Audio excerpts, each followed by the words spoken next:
오늘은 우리가 그 좀 전에 보셨던 것처럼 우리 교회 40주년 이 사역 축제 기간을 맞이해서 제가 잠시 여호수아서를 멈추고 마태복음 28장으로 전 캠퍼스가 함께 말씀을 나누게 되었습니다. 이 모든 민족을 제자로 삼고 예수님이 명령한 모든 것을 가르치고 지키게 하라.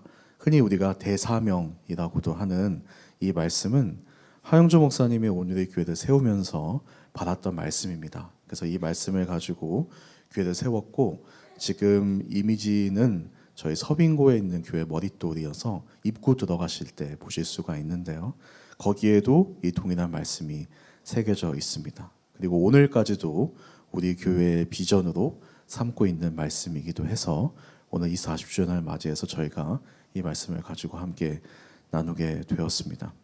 이 오늘 예배를 통해서 이 주님의 뜻이 또 여러분의 비전, 나의 비전이 되었으면 좋겠고 또 특히 이 말씀이 어떨 때는 특히 어려울 때 참된 위로가 되고 또 지혜가 필요할 때 진짜 능력이 됩니다. 그래서 그것이 여러분들에게도 위로가 되고 여러분에게도 능력이 되는 말씀이 되는 오늘 시간이 되기를 축복합니다. 말씀을 시작하면서 저는 이 클래식 작곡가 베토벤에 대해서 이야기를 한번 나눠보고 싶습니다.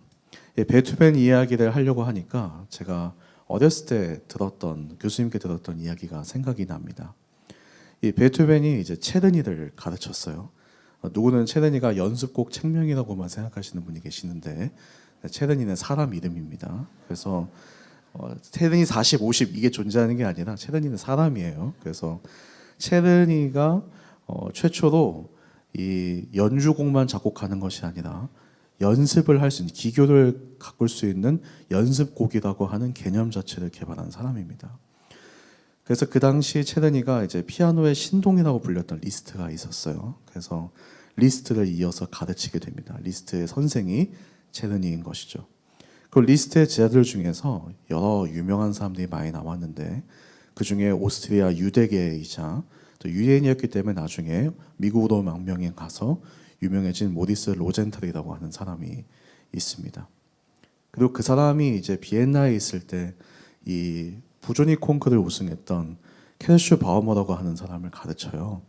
그 사람이 나중에 교수가 돼서 슈타들러라고 하는 사람을 가르치고 그 슈타들러가 제 교수님이 됩니다. 그래서 이렇게 이제 선생님이 제 어렸을 때 제가 10살 때 계속 그 이야기를 맨날 자주 해주셨어요. 저한테 너는 베토벤으로부터 내려온 제자다 이런 이야기 계속 해주셔가지고 그러면서 이 비엔나의 음악의 해석과 전통을 계속해서 넌 이어가야 된다 이제 이런 말씀하셨는데 제가 그 슈탈러 교수님의 마지막 제자예요. 그리고 얼마 있다 3년 뒤에 이제 돌아가셔가지고 그래서 암으로 돌아가셨는데 그 전에 마지막으로 받은 제자가 되었습니다. 그러나 이제 피아노를 하고 있지 않죠. 네, 참고로. 어쨌든 네. 근데 오늘 베토벤 이야기를 하니까 그게 항상 생각이 나요. 선생님이 이어가라고 했는데 하지 못했던 거에 대한 죄송한 마음이 가장 크게 듭니다. 자, 근데 제가 이 이야기를 한 이유가 그 선생님으로부터 베토벤에 대한 다양한 이야기를 좀 많이 들었었어요. 그래서 그가 평상시 레슨 때 어떻게 했었는지, 그가 작곡할 때 어떤 것이 어려웠는지 막 많은 이야기들을 항상 책에서도 볼 수 없었던 이야기들을 많이 듣게 됐는데 그 중에 이제 뭐 책에도 나와 있는 그러니까 좀 유명한 이야기 중에 하나는 베토벤이 이 엔딩을 어떻게 해야 될지에 대한 고민이 많았다는 것입니다. 작곡을 할 때 어떻게 해야지만 이 곡을 끝낼 수 있을까? 이거에 대한 고민이 많아가지고 항상 여러 가지 버전의 엔딩이 실제 우리가 그 사료도 존재하고 있습니다. 그 중에서 가장 잘 알려진 곡, 베토벤이 쓴 곡 중에 제일 유명한 곡이 무엇일까요? 엘리제 유야 말고 운명이겠죠. 운명 교향곡이 가장 어떻게 보면 모든 이들이 뭐 운명이란 이름이 있는지는 모르지만 그래도 그 멜로디만큼은 누구나 다 알고 있는 곡일 것입니다. 근데 이 운명 교향곡이죠. 5번 교향곡이죠. 곡의 엔딩이 처음에 쓴 게 너무 짧다고 생각해가지고 두 번째 때 훨씬 더 길게 했는데 또 쓰고 나니까 너무 긴 거예요. 그래가지고 또 그 중간짜리 버전이 있다가 그렇게 한 5번째 수정을 거쳐서 지금의 버전이 이제 나오게 됐는데 지금 거는 그 두 번째 때 너무 길었다고 생각하는 거에 2배나 되는 길이의 엔딩이 지금은 있습니다. 그래서 그 들을 때 언제 끝나지라고 하는 생각이 항상 들었어요. 저도 들으면서 왜 이렇게 안 끝나나 라는 생각이 들었는데 왜냐하면 그 듣고 있다 보면 앞에 나와 있던 모든 앞에 한 30분 정도 이미 연주가 이루어졌었는데 모든 그 곡들의 주요 멜로디와 중요한 내용들이 함축적으로 마지막에 엔딩에 다 쏟아부었다라는 생각이 들어서 엔딩을 들으면 전체 곡의 맥락을 들을 수 있을 만큼 중요한 것이 함축되어 있다고 생각이 되어집니다. 그래서 클래식에 베토벤이 있다면 단지 이 엔딩의 구조로만 볼 때는 성경에서 찾을 수 있는 인물은 바로 저는 마태라고 생각을 합니다. 왜냐하면 마태복음은요, 여러분 누가복음하고 다르게 이 시간 순대로 연대 순대로 예수님의 생애를 기록하지 않았어요. 그는 카테고리별로 마태복음을 나눕니다. 그래서 앞에 마치 사막장에 구성된 교향곡처럼 크게 세 가지로 마태를 분류해서 이제 마태복음을 쓴 것을 볼 수가 있죠. 서로는 사역하기 전에 예수님의 그 어린 시절의 생애를 다루고 있고, 그 다음에 또 중간에 있는 메인 블록이라고 할 수 있는 가장 긴 블록이 예수님의 5가지의 가르침을 크게 나열해 놓은 것을 볼 수가 있습니다. 그리고 난 다음에 마지막 블록이 고난과 부활을 다루는 결론으로 이렇게 구성이 되어 있죠. 이제 그러다 보니까 이것이 연대기순으로 되지 않다 보니 되게 섬세하고, 그리고 또 일부러 특정한 단어들과 특정한 문장들이 특정한 예수님이 하신 말씀들을 배치를 되게 섬세하게 했다라는 것을 볼 수가 있습니다. 그래서 모든 것 하나하나가 배치된 이유가 있고 의미가 있다라는 것이죠. 근데 오늘 이 마지막 저희가 이제 마태복음의 맨 끝이라고 할 수 있는 이 구절들, 특히 4개의 구절들을 보면 마태복음 28장 전체에 나온 내용이 다 들어있어요. 그래서 이 내용들을 우리가 읽을 때 여기서 이것이 나오는 거구나. 여기서 했던 질문이 여기서 답을 주는구나. 여기서 고민했던 부분들이 여기서 해결되는구나 라고 하는 것을 단 4절에 다 볼 수 있다는 게 되게 충격적이라는 것이죠. 그래서 이걸 보면서 어떻게 마지막 엔딩을 어떻게 쓸까에 대한 마태의 고심이 되게 많이 느껴지는 그런 부분 중에 하나라고 생각됩니다. 저희가 그러면 한번 16절과 17절 우선 2절을 같이 읽어보도록 하겠습니다. 시작. 11 제자들이 갈릴리로 가서 예수께서 일러주신 산에 이르렀습니다. 그리고 그들은 예수를 뵙고 경배드렸습니다. 그러나 어떤 사람들은 의심했습니다. 아멘. 자, 마태복음에서 중요한 사건들은 다 산에서 일어납니다. 이 사단의 3번째 시험도, 마지막 시험도 산 꼭대기에서 있었고요. 산에서 산상수훈이나 유명한 설교를 하셨고요. 산에 올라가서 하나님의 모습으로 변화되는 변화산의 사건도 있었고, 또 마지막으로 붙잡히시기 전에 기도하고 또 마지막 이야기들 가르침했던 곳도 감람산이라고 하는 산이었습니다. 이제 승천을 앞두고 마지막 명령을 제자들에게 전하는 장소 또한 예수님께서 직접 그곳을 산으로 정하시고 모으라고 그렇게 말씀하셨다라고 기록하고 있습니다. 이 구약에서 보면 산은 하나님의 거룩한 임재가 있는 곳을 상징할 때 보통 산이라고 말을 합니다. 그래서 산에서 이제 모세가 십계명을 받기도 했고, 또 엘리야가 산에서 주님을 만나기도 하죠.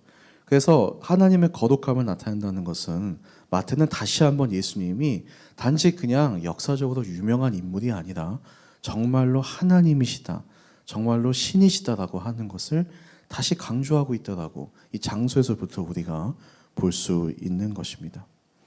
그리고 그 강조가 우리가 자연스럽게 17절 말씀을 보면 제자들이 예수님을 뵙자마자 경배드렸다라는 말로 이어지게 됩니다. 이는 하나님께 예배할 때 사용되는 단어가 여기서 쓰여요. 사실 마태복음에 보면 총 8번 정도 이 단어가 등장을 하는데, 근데 여기서 등장할 때는 아주 분명하게 그냥 단지 예수님이 좀 경외로운 분 또는 우리가 존경할 분 정도가 아니라 하나님이시다라고 하는 전제하에서 예수님을 예배하는 것을 우리가 여기서 처음으로 보게 됩니다. 그러나 17절 하반부에 보면 어떻죠? 어떤 사람들은 의심했다라는 말이 나와 있습니다. 이는 오늘날 우리도 많이 동일하죠. 예수님이 인류 역사에 되게 큰 영향을 끼친 인물이라는 것은 누구도 의심하지 않고 동의하지만 정말로 그분이 우리의 경배를, 지금 우리가 이렇게 앉아서 예배를 드려야 할 만큼 그런 예배를 받으시기에 합당한 분인가? 라고 하는 질문에는 많은 사람들이 동의하지 않죠. 그래서 동의하는 이들이 함께 모인 곳이 바로 교회이고 예배다라고 저는 생각이 들고, 이 질문은 오늘날까지도 우리가 계속해서 하고 있는 질문이라고 생각이 됩니다. 근데 그런 의심하는 이들에게 예수님이 어떤 말씀을 하시는지 우리 함께 18절 말씀을 읽어보도록 하겠습니다. 같이 18절 말씀 보겠습니다. 시작. 그때 예수께서 다가오셔서 그들에게 말씀하셨습니다. 하늘과 땅의 모든 권세가 내게 주어졌다. 아멘.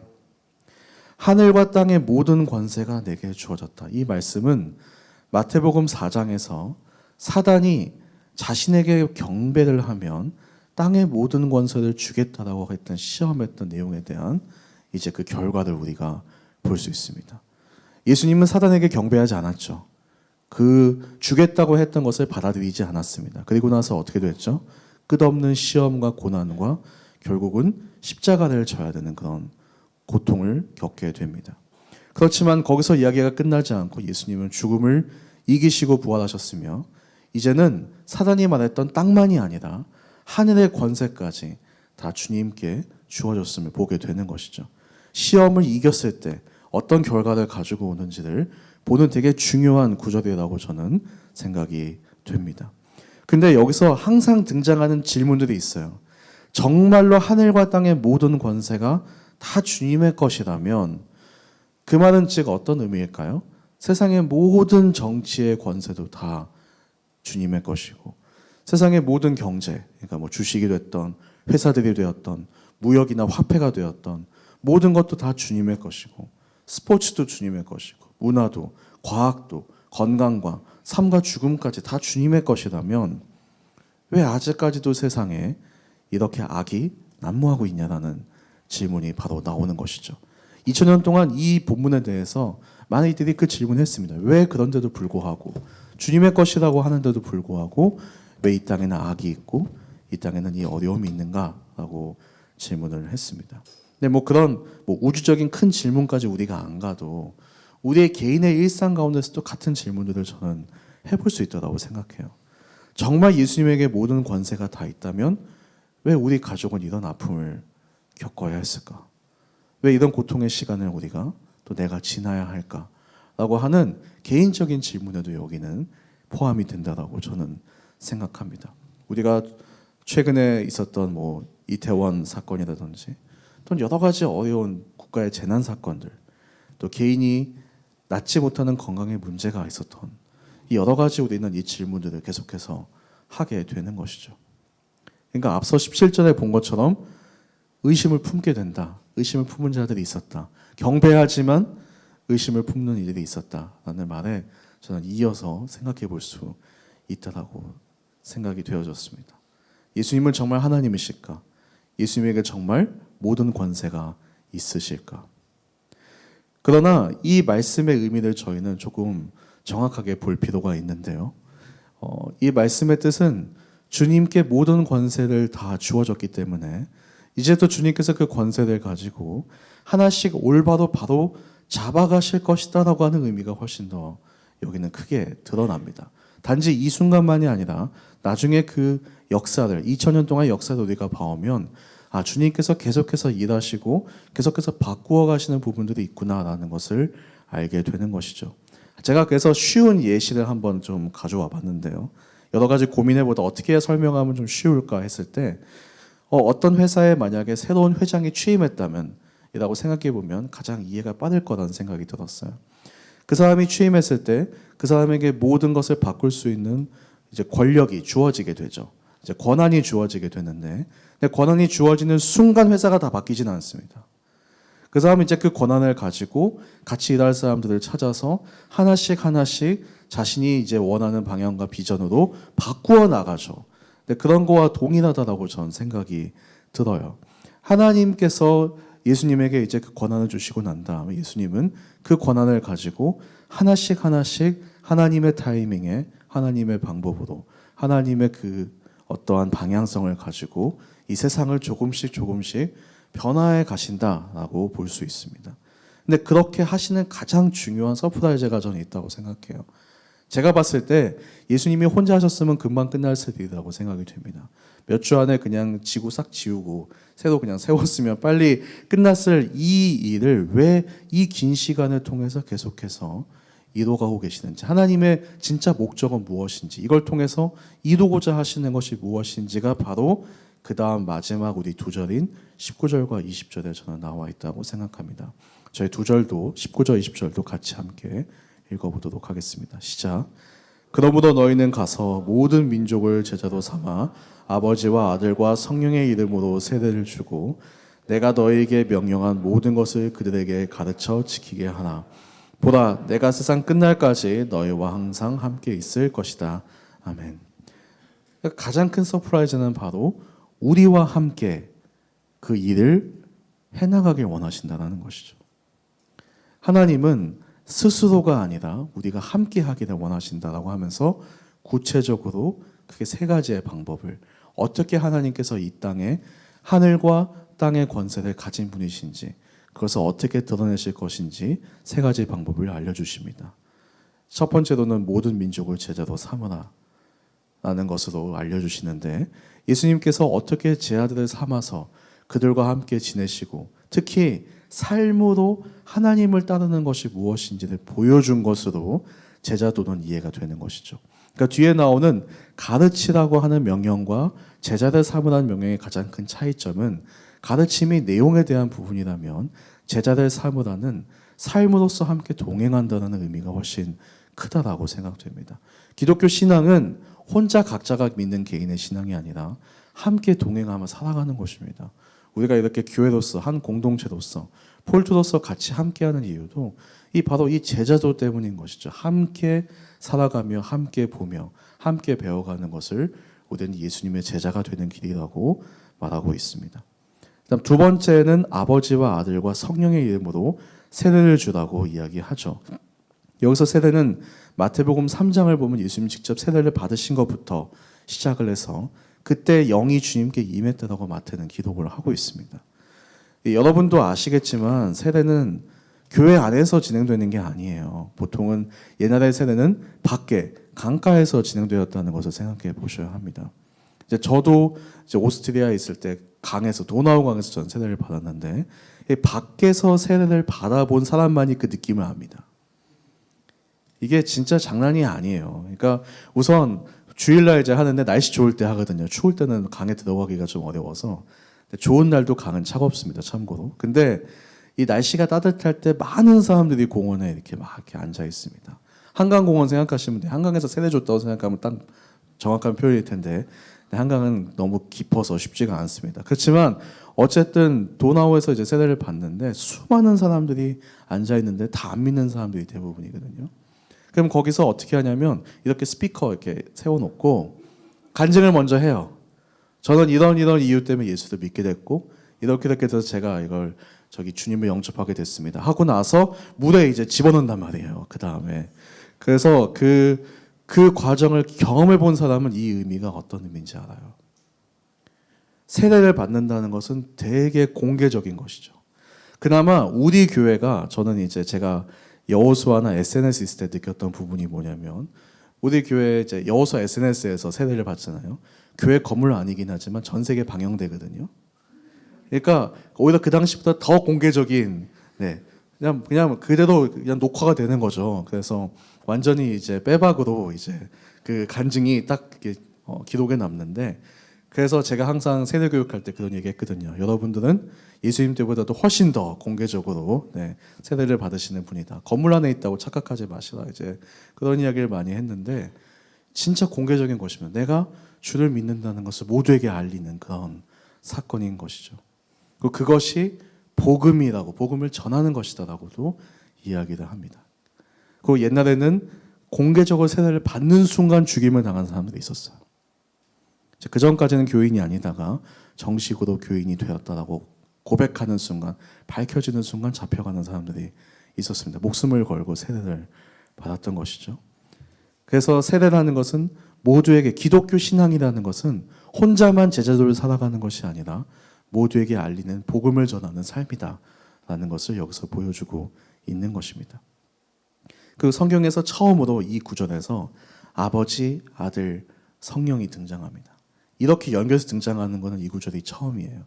그래서 삼위일체가 처음으로 등장하는 구절이기도 합니다. 하나님의 새로운 이름인 것이죠.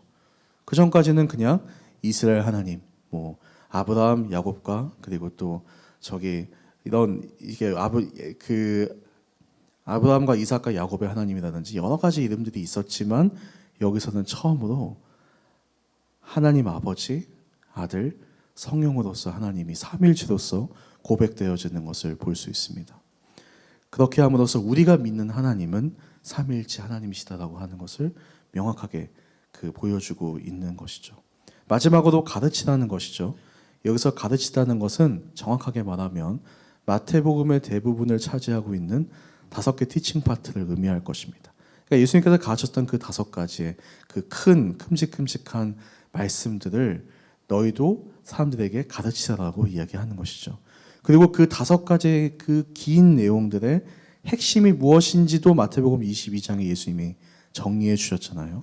그러니까 5가지가 끝나고 나서 예수님께서 하신 말씀이 있어요. 뭐냐면 이걸 2가지로 압축해서 정리했을 때 하나님을 사랑하고 내 이웃을 내 몸같이 사랑하라. 이것이 모든 가르침의 핵심이다라고 예수님께서 말씀해 주셨습니다. 그러니까 여기서 말하는 것은 하나님 사랑, 이웃 사랑을 어떻게 구체적으로 실천할지를 예수님이 가르치셨던 그것들을 너의 몸으로 제자로서 공개적으로 보이고 살아가라라고 말씀하셨던 것입니다. 그렇게 우리가 살 때, 그렇게 우리가 이 3가지를 행할 때 주님의 그 통치가 점점 더 우리가 있는 그곳에 임할 것이고 마태복음 6장에 나온 주기도문의 기도문처럼 하늘에서만이 그 땅이 이루어지는 것이 아니라 땅에서도 하나님의 뜻이, 주님의 뜻이 이루어지는 것을 계속해서 보게 될 것입니다. 끝으로 오늘 설교 제목을 저는 너희와 항상 함께 있을 것이다 라고 하는 이 마태복음의 가장 마지막 구절의 가장 마지막 끝부분을 선택을 했습니다. 그 이유는 이 말씀이 곧 마태복음 1장 23절에 나오는 약속의 성취이기도 하기 때문이죠. 마태복음 시작에서는 임마누엘이라고 하는 이가 오실 것이다라는 약속이 먼저 선포가 됩니다. 임마누엘이란 하나님께서 우리와 함께 하신다. 영어로는 우리가 보통 God with us라고 이제 이야기를 하죠. 그래서 하나님이 우리와 함께 하신다라고 하는 임마누엘, 그분이 오실 것이다라고 했는데 그 예언된 이가 오셨고 많은 고난과 역경과 그리고 십자가를 지시고 부활하심으로써 이제 하늘의 모든 권세를 가진 그분이 마지막 끝에 마지막 절의 끝부분에 말씀하시는 것이죠.